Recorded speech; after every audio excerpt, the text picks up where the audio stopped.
2 மாதம் இதுதான் வேலை. இங்கேருந்து ஃபுல்லாக லாஸ்ட் வர இந்த வேலை தான் நடக்கும். இப்போ தான் ஸ்டார்டிங் ஆகிருக்கு. அப்புறம் யாருக்கு வெற்றி வேணும் கண்டிப்பாக மதிப்பாய்க்கு எல்லாருக்கும் கிடைக்கும். அந்த வாங்கியிருப்பான். மீன் கிண்டுறாப்புல இதுதான் மீனை கிண்டி போடுறது. மீனை கிண்டி போடுறா திருப்பி காய போடுறாப்புல. காயறதுக்கு 2 நாள் ஆகும்.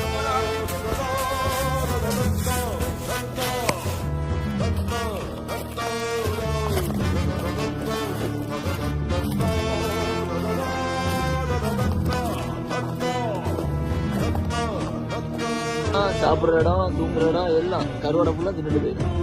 எல்லா கருவாடையும் தின்னுடு. இதுதான் ஃபுல்லாக நம்ம கருவாடை போடுற காய